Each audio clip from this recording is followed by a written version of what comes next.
Good evening friends and audience, কেমন আছেন সবাই? আশা করি ভালো আছেন। আমি ডক্টর আশিস মজুমদার আজকের সান্ধ্যকালীন অধিবেশনে আপনাদের সকলকে স্বাগত জানাচ্ছি।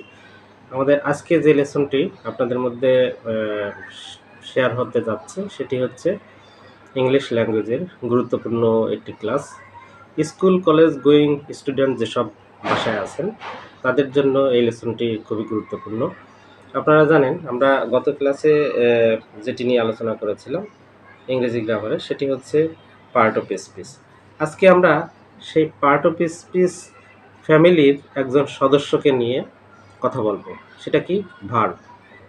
এই সদস্য মানে এই মেম্বার পার্ট অফ স্পিচ ফ্যামিলির গুরুত্বপূর্ণ একটা মেম্বার, এবং এর পরিবারটা বিশাল বড়, জয়েন্ট ফ্যামিলি, তার থেকেও বড়, একান্নবর্তী পরিবার বলে।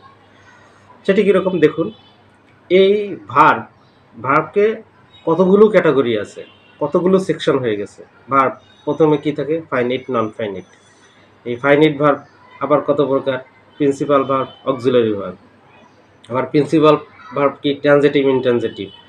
আবার ওগুলোকে আরও ভাগ করা হয়েছে। এইভাবে করতে করতে বিশাল এক বড় ফ্যামিলি হয়ে গেছে। তো আজকে আমরা অত কিছু না, ধাপে ধাপে আস্তে আস্তে করে নিচে নামবো। আজকে আমরা প্রথমেই শিখব ভার্ব কাকে বলে, এবং ভার্বের যে স্টার্টিং ফাইনিট এবং নন ফাইনিট দিয়ে শুরু, এই দুটোকে আজকে শুধু বোঝার চেষ্টা করব। তো ভার্ব বলতে কি বোঝায়? আমরা তো জানি যে কোনো কাজ করা, খাওয়া, যাওয়া, ঘুমানো, এগুলোকেই ভার্ব বলে। মানে যেগুলো দিয়ে কোনো কাজ করা হয়, তাই না? এটাকে ভার্ব বলে। ভার্ব দুই রকমের, একটা অ্যাকশন ভার্ব, একটা নর্মাল ভার্ব। তো যাই হোক, এই ভার্বগুলো সাধারণত প্রথমে দুটো ক্যাটাগরিতে ভাগ করেছে। এটা কি? ফাইনিট এবং আরেকটা non finite. What is finite verb? আমি ইজি করে বোঝার চেষ্টা করব। যে ভার্ব দ্বারা কোনো বাক্যের বক্তব্য শেষ হয়। কি বললাম?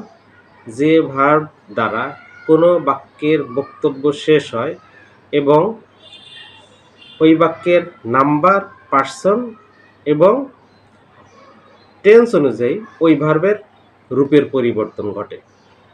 কি বললাম? নাম্বার, পার্সন এবং টেন্সের কারণে ওই ভার্বটা চেঞ্জ হয়ে যেতে পারে। তাকে কি বলে? Finite verb. আর নন ফাইনিট ভার্ব কাকে বলে?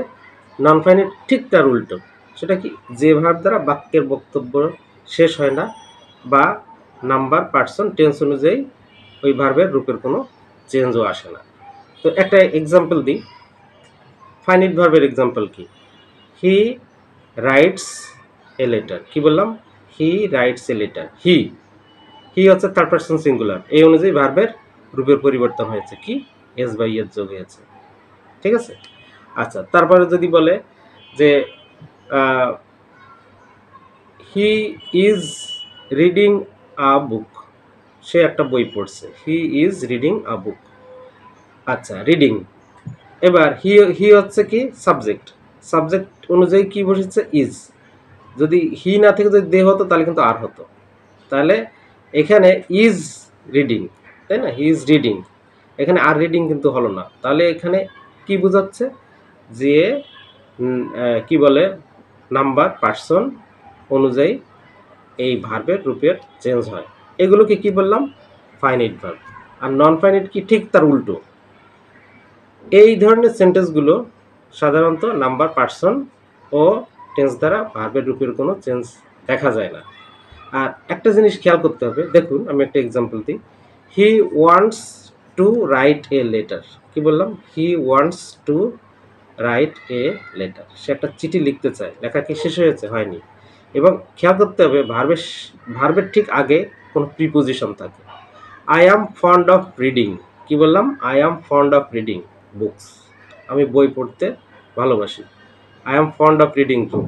রিডিংয়ের আগে কি? ফন্ড অফ, একটা অফ আছে না? তাহলে দেখবে যে ভার্বের ঠিক আগে প্রিপোজিশন দেওয়া আছে, এইগুলো বুঝতে হবে সব নন ফিনিটিভ। ঠিক আছে? তাহলে ফাইনিট ভার্ব আর নন ফাইনিট ভার্ব কীভাবে আমরা চিনতে পারি? সহজে বলে দিলাম। মানে ফাইনিট ভার্বের আগে সাধারণত কি থাকে? কোনো ইয়ে থাকে, হয় অক্সিলারি ভার্ব থাকে অথবা এই নাউন প্রোনাউন থাকে। আর নন ফাইনিটিকে ভার্বের আগে অবশ্যই কোনো প্রিপোজিশন থাকে। এটা দেখে সহজেই আমরা ফাইনাইট আর নন ফাইনাইট ভার্বকে আলাদা করতে পারবো। এরপর ফাইনাইট ভার্বকে আরো আস্তে, আস্তে ক্লাসিফিকেশন করা হয়েছে। একটা হলো প্রিন্সিপাল ভার্ব, একটা অক্সিলারি ভার্ব। প্রিন্সিপাল ভার্ব কোনগুলো সেগুলো চিনি। অক্সিলারি ভার্ব কোনগুলো? অক্সিলারি ভার্ব আবার প্রাইমারি অক্সিলারি, তারপরে অক্সিলারি আছে, মোডাল অক্সিলারি আছে। এগুলো আমরা আস্তে, আস্তে যাব। তো আজকে আমরা শুধু কি শিখলাম? ফাইনাইট ভার্ব এবং নন ফাইনাইট ভার্ব। আশা করি এই ক্লাসটি আপনাদের ভার্বের স্টার্টিং পয়েন্ট হিসেবে আপনারা এটা মোটামুটি বুঝতে পেরেছেন। তো আস্তে, আস্তে আমরা আরো সামনের দিকে এগোবো। আপনারা সাথে থাকবেন। তো আজকে এই পর্যন্ত ক্লাস আ শেষ করব। তো আপনারা সবাই ভালো থাকবেন। আগামী ক্লাসের আমন্ত্রণ জানিয়ে এখানে শেষ করছি। শুভ সন্ধ্যা।